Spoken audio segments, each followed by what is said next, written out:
I'm Louise Mully, the CEO of the Britain-Australia Society. It's my great privilege to introduce to you the Australian High Commissioner, His Excellency, the Honourable Stephen Smith. Thank you. Well, thank you very much, Louise, and thanks very much for the Britain-Australia Society for organising our annual International Women's Day event. We're really pleased to partner with Damien and with Louise on a regular basis, and very pleased this is the first time we've got together for International Women's Day. As is the tradition in Australia and of Australia House, can I start by acknowledging the traditional owners of Australia, pay respects and regards to our First Nations people and their leaders, past, present and emerging, and pay respects and regards to any members of our Indigenous community here this evening. A couple of thank yous to start off with. You may have seen the Indigenous art in what I describe as the northwest corner, the northwest of Western Australian corner of the exhibition hall, put on by Jasmine Coe, including one of Jasmine's own paintings. So you should have a look at those. Jasmine from the Coe Gallery in Bristol, and a person who we're regularly working with, and it's great to see Jasmine and Amy up here from Bristol. So anyone who's interested, you should chat to Jasmine and Amy subsequently. Can I, plenty of great Australians here, but can I acknowledge in particular Tim Dillon, the Agent General from Victoria, and John Longalunt, Agent General from Western Australia. We spent 3 days this week doing Australia-UK free trade work in Manchester and Birmingham, and very pleased that the other Elisabeth, not Elisabeth Bowes, our deputy, but the other Elisabeth, joined us in Manchester for a panel. So it's a panel in Manchester one day and a panel in Australia House the next. But International Women's Day is a international day that we mark seriously. It's a great occasion to acknowledge and mark the progress that women have made in Australian society and globally, but it's also a reminder that not all the work that needs to be done for gender equality, either in Australia or elsewhere, has been done. And in Australia recently, for example, we saw that gender income diversity continues to be a problem which in Australia we need to address. But it's always great to mark the progress which women in Australia are making, and women from Australia, the progress they are making across a whole range of trades and professions and cultural activities in London itself. The alarm is passing. And we welcome very much our opportunity at Australia House in the course of any year to welcome Australian women of standing to Australia House. Today, for example, we had a roundtable with our branch heads with Michelle Bullock, the newly appointed Governor of the Reserve Bank. In the course of the previous year, we've done a number of similar such events. In Manchester and Birmingham, and of course Elisabeth Bowes, who's the deputy here, was Australia's penholder, chief negotiator for the Free Trade Agreement. And in Manchester and Birmingham, we spoke about many provisions, new provisions of the Free Trade Agreement. It's the best one we've done. It's also the most forward-leaning and progressive we've done. But for the first time ever in a free trade agreement or a trade agreement that's signed up by Australia, there are provisions there for gender equality. And so that's something novel in the Free Trade Agreement. There are other novel chapters in that, but the gender equality chapter is there for the first time. Another mark of the great work that Elisabeth has done. Can I also acknowledge here this evening Catherine West, Shadow Minister for Asia and the Pacific. Again, one of the great friends of Australia. We're constantly working with Catherine in her capacity as a Member of Parliament and a Shadow Minister, and often offering but no need to assist with her travel plans for Australia because she's a very regular visitor to Australia. I think I've mentioned all of our panels except the moderator. That's right. So Isabella is going to moderate this evening's panel but formally introduce them. So we're very pleased here that the work we've been doing, whether it's been cultural diplomacy or sports diplomacy, that we've been able to feature prominently women in UK society, Australian women in UK society, but also Australian women. So our First Nations fashion parade was the first time there's been a solely Indigenous fashion parade in Australia House or in London, and that featured almost exclusively young women from Australia. And one of our great triumphs in the course of 2023 in sports diplomacy was the extent to which what really took off here and in Australia was women's sport. And so the single best event we had here, a very tight competition, was the event we had for Matildas against the Lionesses, the semi-final, which we jacked up at 36 hours notice. And not only did we have screaming men and women and boys and girls in the room, we had a whole range of serious UK interlocutors who really wanted to join in, from the Palace to Secretaries of State to Number 10 and the like. And so the enthusiasm with which the Matildas have taken hold, the enthusiasm with which Australia's women Ashes team has taken hold is really a fantastic development. Don't tell Pat and the boys, but the event we did with the women Ashes cricket team was actually more exciting and exhilarating than the blokes. First of all, thank you to everyone for joining us here tonight. I think we're going to have a great conversation with these three very impressive women. A thank you to the Britain Australia Society, to the High Commission. I'd like to introduce myself. I'm Isabella Higgins. I'm the Europe correspondent for ABC News. I'm also a proud Torres Strait Islander, so I grew up in a big crazy family in Queensland on island time, so you know, it was a flexible approach to time, you know, deadlines were quite flexible, and somehow I've ended up as a journalist, working minute to minute, racing deadlines constantly. So it's been quite the evolution through my 10 years at the ABC. I'm going to very quickly introduce our panellists. We've got Elisabeth on the end, who is the Deputy High Commissioner, of course, but has had a very long career in government. You've worked for the UN, Australia's representative at the WTO, a lot to learn from you. We've got Elisabeth Vega here, who is a very inspiring business executive here in London.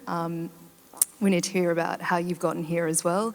And Catherine West, of course, you are a Labor MP, a shadow minister, you've worked in local authorities, NGOs. There is a lot to learn from these women, and we hope that from them sharing their stories, we can all be inspired. So we've shaped our conversation tonight around the UN's theme for International Women's Day, which is Invest in Women, Accelerate Progress. And it's a call to invest in the health, well-being and empowerment of women and girls around the world. It's a call to think about if we're doing enough in gender equality, not just because it's a good value or the right thing to do, but because it is the only way to secure a prosperous and just economy and a healthy planet for future generations. So let's jump into this conversation. First of all, I know you told me that you didn't want to do this, but can we just start by having a one-line introduction from all of you so everyone can hear your lovely voices and know a bit about you? We might start over there in the end. Just what you want everyone to know about you. All right, well, thank you very much, everyone, and it's my absolute pleasure to welcome you all to Australia House.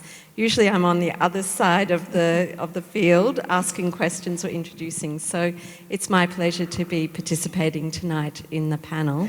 Also thrilled that it's a sold-out event, so thank you very much to Louise, who I went to university with and studied law with, back in Queensland, and there's a Queensland theme here. And thank you to Damien for being such good partners. So, Isabella, you mentioned I started in the UN.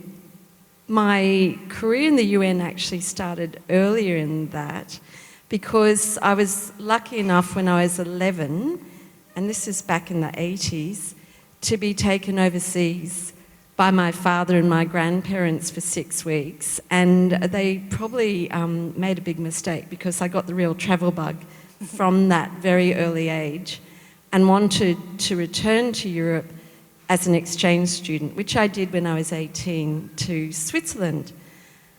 When I was in Switzerland, I visited Geneva UN headquarters, and it was that visit that made me think, this is where I want to work, this is the institution I want to work in. I then went back to Queensland, studied law, became qualified, but that wanting to work in the UN was always at the back of my mind. And it was really 10 years later, almost to the day, that I ended up starting back in Geneva as a young legal officer at the United Nations. And that started an 8 or 9 year career working as a legal officer in the United Nations in Geneva and Hamburg. Mainly in international dispute settlement, the peaceful settlement of disputes, and that's another thing, really trying to get to solutions peacefully and negotiate solutions peacefully. I joined DFAT from Hamburg, and for those of you familiar with the Department of Foreign Affairs and Trade, I had deep experience in public international law, law of the sea, and so DFAT said, well, let's put you in the trade law area, where I had no background. But it was actually, really opened up my eyes to a whole new area of law and a whole new area of international negotiations. And it's fair to say I've had a fantastic career in DFAT because of that. I've been involved at the WTO and then more recently working with the UK on our free trade agreement. And just while I can I acknowledge my British counterpart, Vivian Life, who's in the audience, the UK chief negotiator. And so maybe we'll explore women in trade a bit later on. Women in trade, and I also love that idea of negotiating peacefully. Thank you. I know you said there's a Queensland theme, but the other theme is women named Elisabeth. So we're going to go to Elisabeth Vega. Can you tell us a little bit about your life? How did you end up here?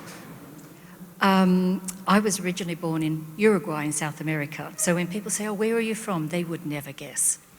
However, I'm an Aussie. I was raised and educated in Australia, and I feel in my heart I'm an Aussie. I studied economics and computer science, and from there I joined the management graduate program at Unilever, so my background is big corporations. And then I joined Aeronautical Engineering. It's actually an Anglo-British company called Hawker Pacific, Hawker Siddeley, and I worked internationally with them out of Hong Kong, Singapore and the United States. From that point on, I actually worked for big tech companies, including Oracle. And at the age of about 30, I loved my job, but I felt that there were two things that really stood out for me. The first is that I didn't want to just work in technology. I realised that developing technical solutions wasn't the only answer. There were other aspects that were really important, like the people side of it. So if you needed to redefine their roles, you needed to reskill. There was the data side of it. There was the organisational change and process side. So I then decided to set up my own business. I loved my job, but I also, we're talking 30 odd years ago, the culture for women in technology was really very punishing. And so I rang my dad and I said, how hard can this be, Dad? The arrogance of youth. And my dad said, well, it's not going to be easy, but we've still got your spare bedroom at home.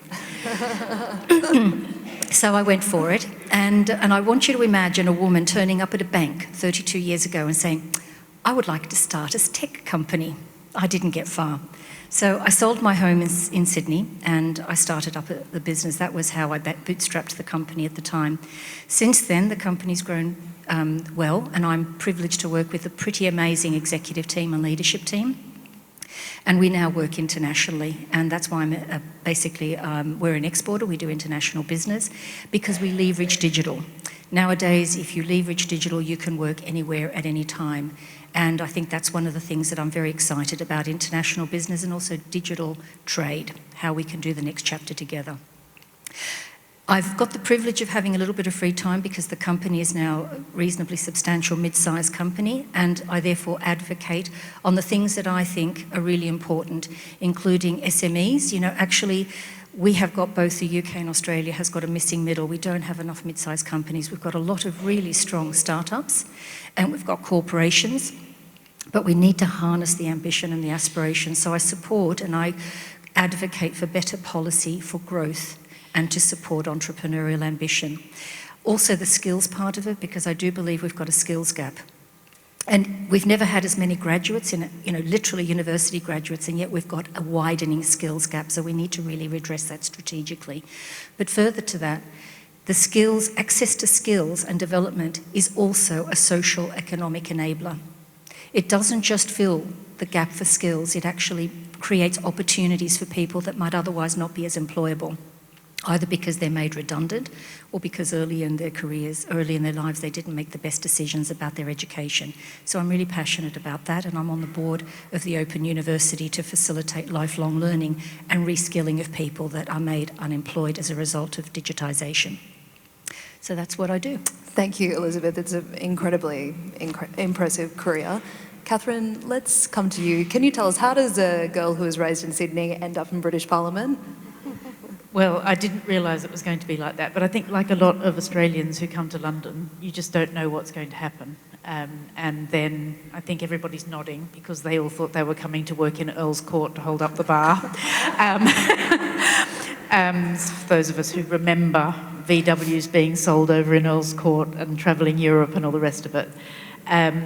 But I grew up in Sydney and also had some experience in Darwin, lived there for 3.5 years working in women's services and for the Council of Social Service, which was a fantastic organisation to work with and allowed me to get to know the territory, which was a fantastic thing for, you know, an inner city Sydney girl who I didn't realise but was quite ignorant. And so I think that experience and then getting to know the world of public health. And then my other half is very involved at the London School of Hygiene and Tropical Medicine, and so that has a lot of resonance with neglected tropical diseases in the top end, but also in Africa and in Southeast Asia. So that's kind of one of the interests that we have. And I was always interested in languages, so if anyone has either an Indigenous language or a community language, keep it up, or keep your children studying it. It does come in handy, and I started out in London working with people who'd come out of the Balkans in the 1990s, and my job was to visit 16 and 17-year-olds who were in temporary accommodation in London and having a pretty tough time of it, but also with this huge sense of promise. And you're talking about the skills gap, but it was just lovely to see them. And now in my constituency work, when I go into schools and talk about how I came into politics, sometimes they say, oh, you probably helped my mum or my dad. So that's actually a really positive story. And the part of London that I represent is very much sort of a gateway to the UK. So it's a really exciting place. Very quickly on the trade deal, because we've got trade people here. The general view in Parliament is that the Aussies got one over. So we came to a breakfast here shortly after the trade deal was signed off, and I said, as a British MP, this breakfast had better be very good. But it's lovely to be with you. I had a question for all of you, but I think you've probably already answered it, and it's how did your careers happen? Was it by chance or by design? But I think from hearing all of you speak now, it's you took every chance that came your way, and I don't imagine, Elisabeth, that when you were leaving school you imagined you'd be the Deputy High Commissioner. It's not really what people put on their school leavers form, is it? The theme for this year's International Women's Day, Invest in Women, I'd love to hear, do you feel like there was a person through your career who really invested in you, an important mentor, and what was it about them that pushed you to go further? I think there were a number of mentors and also very strong influences, and I think here we have to really acknowledge the role of the men in our life and in our careers, because in fact most of my bosses through to now have been men, and it has been the support of those bosses that really helped me achieve what I have achieved. First big influence, my father, for taking me overseas when I was 11 and just looking beyond our shores. You know, Brisbane in 1980s was pretty, how do we say, not very outward looking, where it is now. It's a fabulous world city. So that was the first major influence. As I said, that really set me on my career. But I worked with a very senior judge in Queensland who really supported me studying further and encouraging me to do my master's overseas, which I did. And then I really would like to acknowledge my bosses in DFAT, actually. They were the ones who chose me, for example, to defend the tobacco plain packaging measure at the WTO. which was a big gamble, and it was a very high-risk, high-profile dispute. Can you explain just that a little bit to everyone who might not know exactly what you're talking about, because it's an impressive part of your career? In fact, the UK has adopted what we call plain packaging, so no designs, colours, anything on tobacco products, graphic health warnings, but Australia was the first to introduce it, and of course the tobacco companies were very against it, and so the tobacco companies instituted international legal proceedings in the World Trade Organisation as well as through the courts in Australia. And there were 5 companies/countries that sued us in the World Trade Organisation, but really it had the money and the power of the tobacco companies behind them. And I think it's something actually that we as public servants can also be very proud of. We put up a defence to justify the measure, and we won. But I led the team in the WTO to defend the case, and that was 4 years of my life, but I do feel we were on the side of the angels. And so I had confidence placed in me to lead this very high-profile dispute, and one that we were under a lot of pressure from outside industry to win or not, to be fought against, but also the World Health Community looking at us to set the precedent that now others have followed, including the United Kingdom. And Elisabeth, how about yourself? Was there someone who you feel like changed your career, and what was it about them that inspired you? Well, I'll be honest, I worked in a particularly male-dominated environment, and so there really weren't mentors. I agree with you. I think there were people that influenced me. And my dad was a very big, he was Team Liz the whole way. And so I actually really enjoy working with my male colleagues. I am not one of these women that feels safe only with other women, though I am very much a girl's girl. And I think if we're going to overcome a lot of the challenges that we have in integration and diversity, we've got to embrace each other, our differences, as well as the things that we can do for each other. So my dad was always coaching me on situations which I found particularly challenging. And so I think he was my biggest supporter. As regards other men, I watched them and I learned techniques from them, the type of person I wanted to be and the type of person I chose not to be. I think you can learn from everyone. And even to this day, I mean, as a woman, you encounter, opinions, entrenched opinions. I went to get my car tyre changed, and I was in civvies. I didn't look very impressive, guys. I had a top knot. I was in trackies. And, and I was treated like I didn't know what a car tyre was. And I just smile nowadays. I don't really take exception to it. But I think the things that we do have is the opportunity now to have mentoring, proper mentoring. Because for me, a mentor is someone that's done the journey before you. So someone that has got a similar experience, life experience to you, and they can guide you through the pitfalls and guide you through which doors to take. And I don't think up until now, true mentoring of women to women is been an option. But I think we do have an obligation as successful women to pay that forward to the next generation. You hear it all the time too, that phrase, if you can see it, you can be it. Catherine, how about yourself? What makes a good mentor, and did you have any on your journey? So I have this friend who's in her 80s now called Nikki Gavron. She used to be the Deputy Mayor of London, and it was when the post of the Mayor of London had just been established around 2000. And she came and spoke at an International Women's Day event, a bit like this, and her advice was fantastic. She said, in local government, which is what I was in then, do not just choose the family-friendly things like children's services or adult social care. She said, go for what the men go for. She said, go straight for finance, follow the money, and go straight for environment. And don't listen to all those engineers who say you've got to have flyovers everywhere. Just imagine those women struggling with their shopping with all those different flyovers. So try and make cities human. And she was very influential actually in the development of London with the pedestrian ways and so on. And that's still very much a live debate in London as to whether we just want one-way or two-way roads.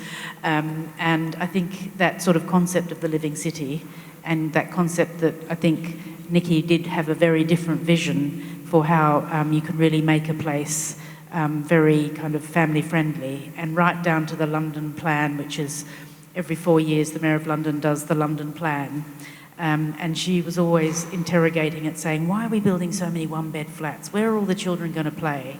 And she's still talking about play space because, you know, living in London, it's a big, busy city, but if we have really nice outdoor play space which is safe and which is green and really nice parks, let's hold on to those. And you can really see that in London when those lovely parks, there's nothing like it on a spring day when it's actually nice weather. And you can just really get that glimpse of the big green spaces, whereas, say, a very manicured city like Paris doesn't quite have that level of trees and coverage. And of course, with climate change now, those trees are so crucial because it's so hot. So when you're walking down towards Parliament, the plane trees along here, they really do make quite a big difference.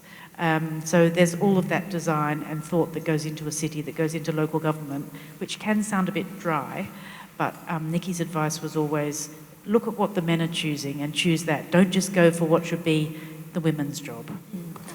Something that's come up quite a few times when all of you were talking is that you were often the only woman, or you were a woman in a very male-dominated space. Now that you are leaders in your profession or leaders in your community, is there something that you make an effort or a point to do in your job that wasn't modelled to you by some of the men around you or even some of the women around you?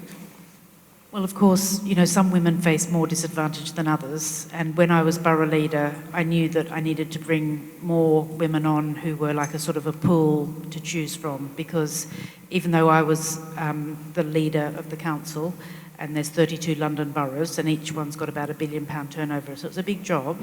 But I knew that, you know, if I went off to get selected for Parliament, which is what eventually did happen, that unless we had enough women sort of coming through, it would end up being sort of very much the same kind of, you know, blokes on local government, which is, it has its advantages, it's quite fun, but you do need to have that mix. And so I was just thinking all the time, how can I try and position that person to do that role? And so I did try and really think quite carefully about who I had on my team. And I do remember one AGM where I brought on a woman deputy. I had to take out a man to do that. That was quite uncomfortable because he's a good friend. But also I brought on one woman who was wearing a headscarf, which then was quite unusual for local government, which was quite blokish. And she did the environment role. And she did need a lot of support at the time because she was quite new on the council. She'd come in a by-election. But, you know, we just put that in place. And so until she didn't want to do the role anymore, that role was there for her. But I won that AGM with 1 vote. And I think anyone who's in politics who hasn't had that feeling of, I do not know which way this vote is going to go, they haven't really been a politician. That's my view. So what I hear from that, from the moment you did have some leadership, you were really trying to elevate the women around you. Oh, definitely. And also women make really different decisions. So, for example, we always used to have the bin men when I was on the council, and they were very unionised, very robust, and they would always come with petitions and say, you know, we don't like this or we don't like that. And then the dinner ladies, for want of a better word, school meal supervisors, they started out campaigning for rubber gloves in the council areas, which had all the primary schools. And then Mary Turner, who was then became the General Secretary of the GMB Union, she was just amazing because she was told, rubber gloves are very expensive and they're going to, you know, make our budget go through the roof. And she just campaigned on that one thing, and then that's what she was known for. And then gradually she started campaigning on school meals. So when you hear us talking here about a hot meal in the middle of the day, that was Mary Turner's legacy, that she just insisted on the importance of nutrition, the importance of a hot meal in the middle of the day, learning to eat with a knife and fork from a very young age, sitting around the table with adults as well. All those things which we actually know are really good for children and young people, you know, helping with dental health. And I just think about Mary when I see that another school has got school meals for every single child, regardless of the income of the parents, because I just know that that's going to have Mary written all over it. So yes, I've had some wonderful role models. And can you believe that people had to ask for rubber gloves? It seems quite outrageous. That was the culture. So the bin men got everything, and the dinner ladies or the women who went into home by home to do the care had to struggle for every single penny. And that's actually why Birmingham Council currently has this equal pay claim. That's why they're bust, because for so many years they weren't paying women properly. And then basically the very good industrial action that was taken and the battles that were had, all led by these amazing women, finally it was found to be in their favour. But of course now the council's bankrupt because of the austerity since 2010. So of course it's a tricky one, but those women deserve every penny. And how about yourself, Elisabeth? Is there something through your career that you've tried to do as a point of difference, something that you noticed wasn't present in the workplaces you were in?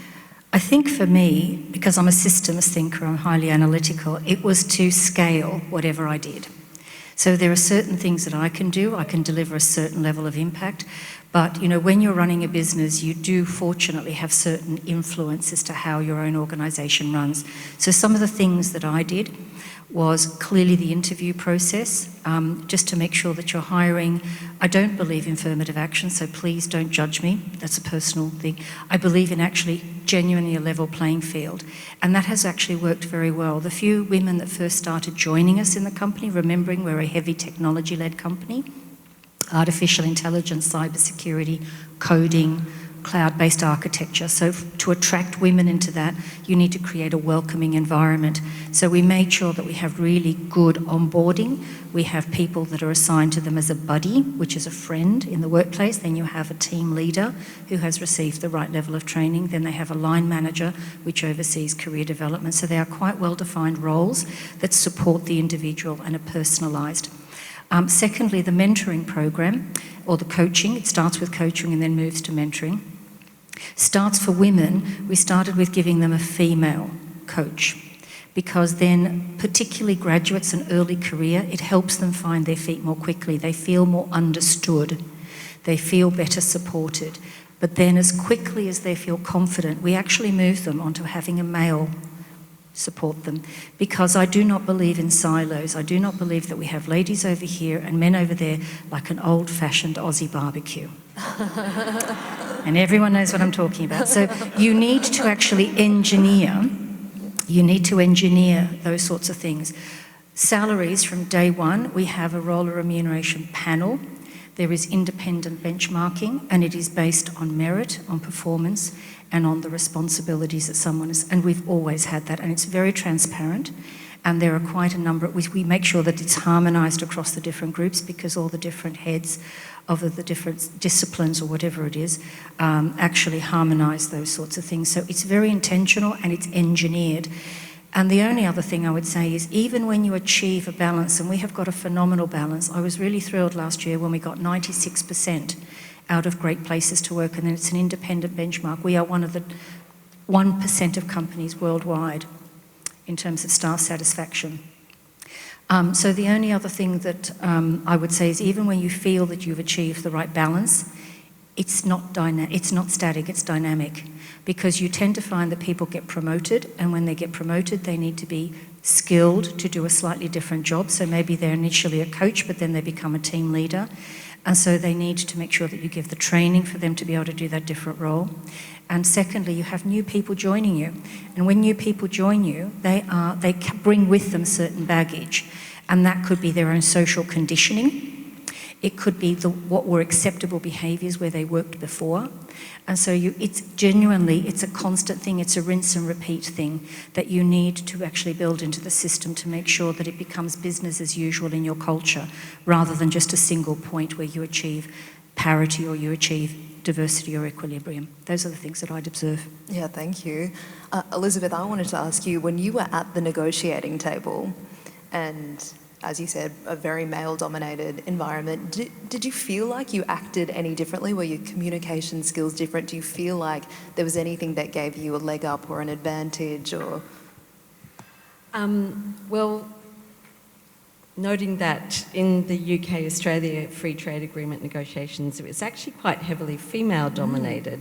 So maybe that's something we can explore a little later. But in those situations, I find that you do have to be more assertive to make sure that your voice is heard and that your view is acknowledged. And I think we've all been in situations where we've said something and then it's been repeated by a man and, of course, then taken on board. Fortunately, it hasn't happened too much to me. But in terms of being in that heavy negotiating background, there's also a certain degree of machismo about the whole thing and who can last longest and stay awake the longest. And we certainly did all that. But what I wanted to do with my team was to make sure that they were supported. And just to note, we negotiated the entire free trade agreement virtually because it was during COVID. And that's with an 11-hour time difference. So it was quite challenging at both ends of the world. What time of the day were you making those kinds of calls? We would start at about 5 in the evening or 6 in the evening and work our way through. I think there was some late nights, 2, 3 in the morning. The one benefit of negotiating virtually at that time, you can do it in your pyjamas. Yeah. You just throw a pashmina around your shoulders, put some lipstick on, you're good to go. We all learnt that during work from home, didn't we? Whereas in the old days, you'd be there at the WTO with the smoke and the alcohol, I think, in those hours of the morning.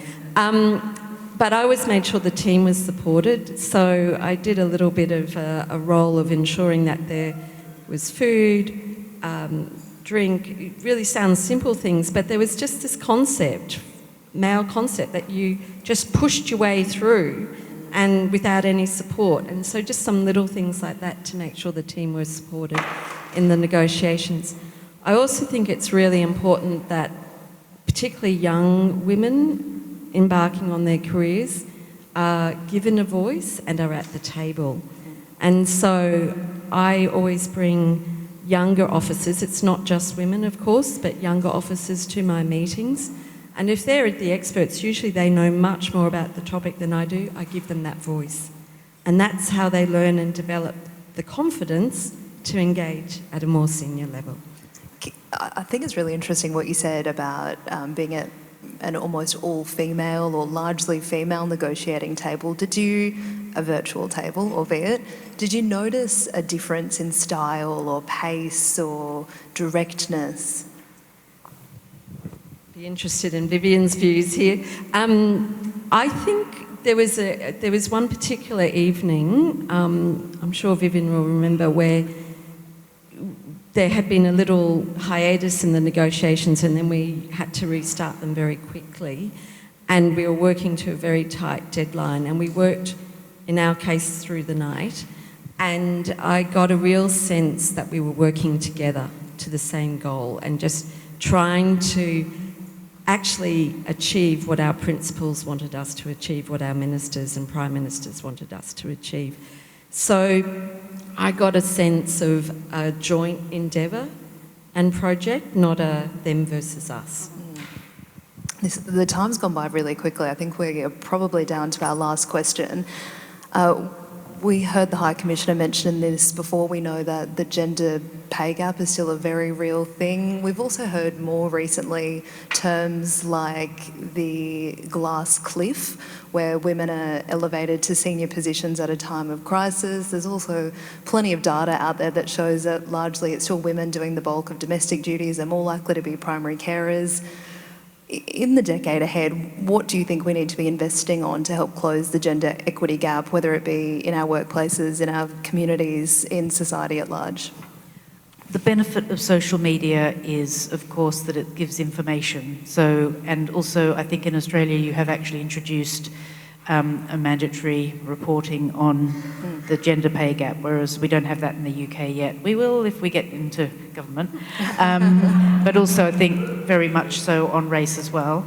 But I think apart from that, I do think that sadly social media, there's a lot of young people who are also sort of in bondage to social media, and I think part of what we can do is to try and model the fact that, you know, you've got to get above that and you've got to find out who you are and be above all of the tittle-tattle, the gossip, the criticisms, and we all know in our different fields just how cruel social media can be. So I think, and I'm sure you do in your role as well, so I think it's trying to empower young women to know that this isn't going to define you. You are you. And so using the great information that this technology has brought us, but equally knowing that inside it's you, you're a very special person, you're going to do things your own way and make your own choices, and what you choose is valid. And just very briefly, because I know you want to finish, I just also wanted to say what a wonderful role model Louise is over there in her pink dress, because she is very vibrant, great at bringing people together. And it's these sorts of people who give you that positive buzz, because I think, once again, you can be a bit too into what's my next career move. Just enjoy people, enjoy friendships, enjoy hanging around with other women, and enjoy wonderful people like Louise. We'll just quickly ask the two of you for your advice. Well, I practice Stoicism, which I learnt from my dad. And whilst I think we should use our voice and we should call out things that are not right, we also need to accept that we cannot boil the ocean. We cannot necessarily quickly change the cultures of the environments within which we have to work. And so really, it's up to us to change our response to those. And I would love women to learn social media is a great underminer of women, young women in particular. It plays to their insecurities. We need to teach our young women the true art of confidence, and that you can't change things around you, but you can change your response to it.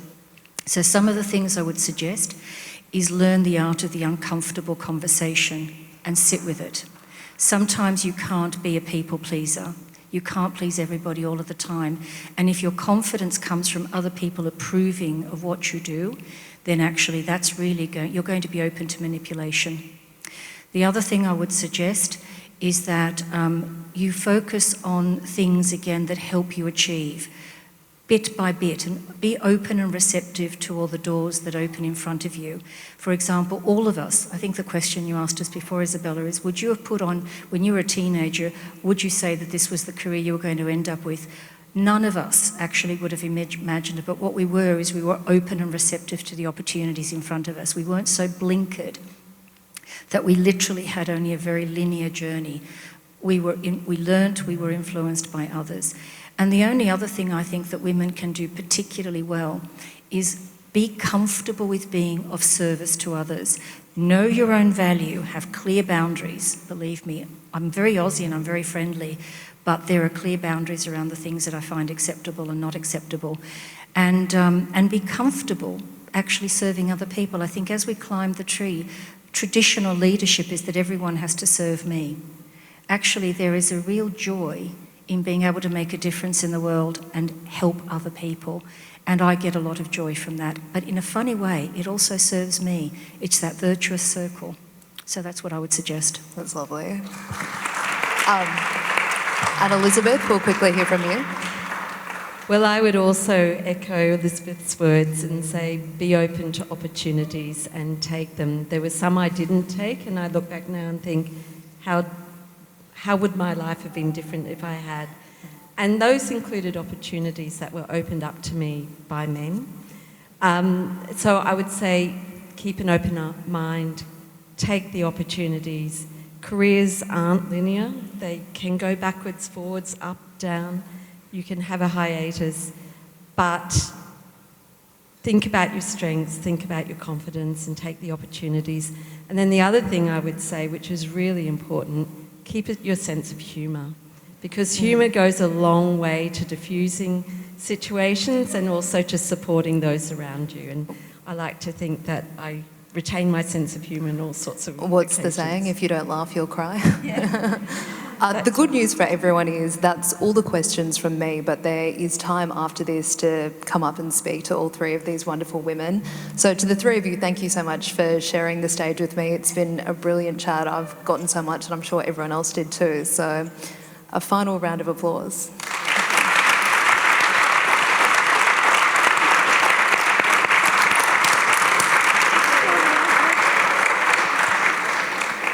For those of you that don't know me, I'm Damien Walsh. I chair the Britain Australia Society, And it's my pleasure to thank Elisabeth with an S, Elisabeth with a Z, and Catherine for their fabulous participation tonight, first of all, and for those wonderful, wonderful insights.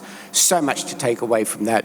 And a very special thank you to Isabella as well for that brilliant leadership of that discussion. Thank you so much. Thank you, all of you. And another round of applause, please. Thank you.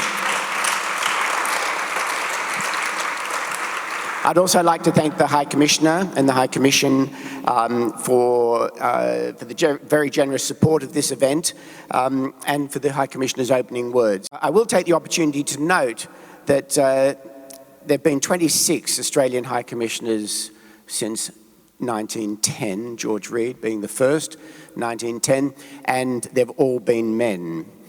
Francis Adamson and Lynette Wood did occupy the acting role for very short terms, but neither of them were appointed as High Commissioners. So I think the High Commissioner and I both agree, we have spoken about this, that we expect change next time around, a message to the Australian government. And I should add that all the chairs, indeed chairmen, of the Britain-Australia Society since our inception in 1937 as the Australia Club, that's coming up almost 90 years as the Australia Club, have also been men. And that occupies my own succession plan. I know some of you will be very pleased that there is, in fact, a succession plan. Look, just very quickly, just to add to this conversation, in the context of my professional life, I can tell you that as of today, it's less than 10% of the leaders of our big global companies, our big UK and Australian companies, are women, less than 10%. And that's an unconscionable position that we're in. International Women's Day gives us the opportunity to celebrate not only the achievements and remarkable of our remarkable panelists, but also the remarkable women in the audience tonight. Thank you all for the contributions that you've made, and also gives us the opportunity to reflect on the work that's still required to achieve gender balance and respect, and I'll emphasise respect, in all walks of life. And thank you to my own CEO, Louise Mully, a woman of considerable poise, for organising this event tonight. Thank you, Louise.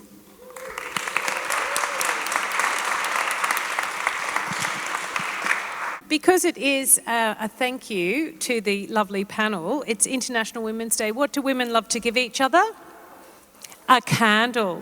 And so I'm going to get Damien to hand them out. Thank you to our lovely panel. Please have a lovely glass of wine and chat with our panel because they are a group of phenomenal women. Thank you for coming.